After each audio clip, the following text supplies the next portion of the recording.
అందరికీ నమస్కారం. అక్షయ తృతీయ అంటే కేవలం బంగారం కొనడం మాత్రమే కాదు. మన సాంప్రదాయం ప్రకారం ఈ రోజున కొన్ని ప్రత్యేకమైన వస్తువులను ఇంట్లో ఉంచుకుంటే ఆ లక్ష్మీదేవి అనుగ్రహం ఎప్పటికీ మన పైన ఉంటుంది.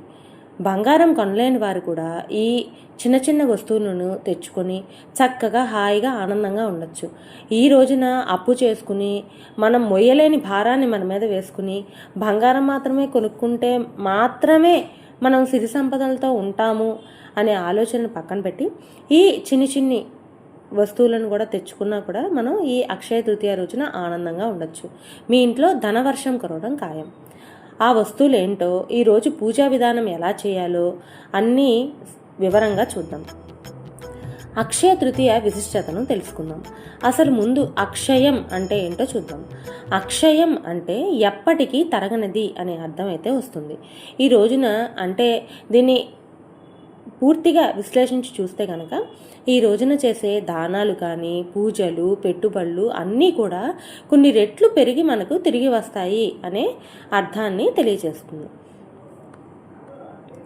ఇప్పుడు మనం బంగారం కొనలేని వాళ్ళైతే చాలామంది ఉంటారు. వాళ్ళు ఎట్లాంటి వస్తువుల్ని తెచ్చుకోవాలి అనే దాన్ని చూద్దాం. ముఖ్యంగా శ్రీ యంత్రం అన్నమాట. లక్ష్మీదేవికి అత్యంత ప్రీతికరమైనది ఇది. ఈ రోజున దీన్ని పూజా గదిలో ప్రతిష్ఠిస్తే ఐశ్వర్యం లభిస్తుంది. అలాగే ఈ రోజున లక్ష్మీదేవిని ఆరాధించడం వల్ల కూడా చాలా విశేషమైన ఫలితాలు కలుగుతాయి. ఇంకొకటి కల్లుప్పు, అంటే మనం సీ సాల్ట్ అంటాం కదా, అదనమాట. లక్ష్మీదేవికి సోదరి వంటిది అని దీన్ని భావిస్తాను. ఈ రోజున కొత్త ఉప్పు ప్యాకెట్ని కొని ఇంట్లో పెట్టుకోవడం వల్ల ఇంట్లో ఉన్న నెగిటివ్ ఎనర్జీ అంతా కూడా పోయి మనకి ఇంట్లో పాజిటివ్ ఎనర్జీ వస్తుంది. ఒక చోట పాజిటివ్ ఎనర్జీ ఉంది అంటే ఏంటి, దానివల్ల మనకి సంతోషం కలుగుతుంది, ధనం కూడా వస్తుంది. అలాగే మూడవది కనుక మనం చూసినట్టయితే ఏకాక్షి కొబ్బరికాయ, అంటే ఇది కొంచెం అరుదుగానే లభిస్తుంది. అంటే ఏంటంటే కవచం లేని కొబ్బరికాయ అనమాట. ఇది అరుదుగా లభిస్తుంది కానీ అదృష్టాన్ని అయితే తెస్తుంది. మరొకటి గోమతి చక్రాలు అని మనకి ఉంటాయన్నమాట. ఈ గోమతి చక్రాలని ఎరుపు వస్త్రంలో కట్టి పూజా గదిలో పెట్టుకోవడం వల్ల కూడా మనకి లక్ష్మీ కటాక్షం అయితే వస్తుంది. అలాగే ఈ రోజున మనం పూజా విధానం ఎలా చేసుకోవాలి అనే దాని గురించి చూద్దాం.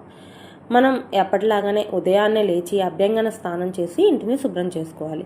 పూజా గదిలో లక్ష్మీనారాయణల పటం ముందు దీపం వెలిగించుకుని షోడశోపచార పూజని అయితే మనం లక్ష్మీనారాయణలకు చేసుకోవాలి. అలాగే ఈ రోజున బెల్లంతో చేసిన పాయసం కానీ లేకపోతే పానకం కానీ నైవేద్యం పెట్టడం చాలా మంచిది.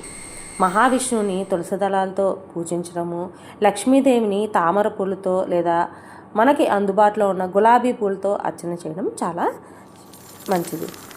ఈ రోజున ఏ రకమైన దానం చేసినా సరే అది మనకి చాలా ఫలితాన్ని అందిస్తుంది. అందుకే ఈ రోజున దానం చేయడం వల్ల అపారమైన పుణ్యం కూడా లభిస్తుంది. ముఖ్యంగా మజ్జిగ కానీ పెరుగు, గొడుగులు, చెప్పులు ఇలాంటి వస్తువుని ఎవరికైతే అవసరం ఉందో అలాంటి వారికి దానం చేయడం చాలా మంచిది.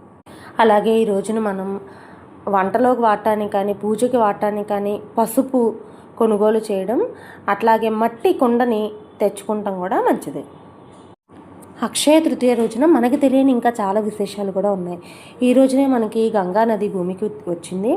అలాగే పాండవులకి ఆకలి తెచ్చే అక్షయ పాత్రను శ్రీకృష్ణుడు ద్రౌపదికి అందించిన రోజు కూడా అయితే, అలాగే వ్యాసుడు రచించిన మహాభారతాన్ని కూడా మన వినాయకుడు రాసింది ఈ రోజున.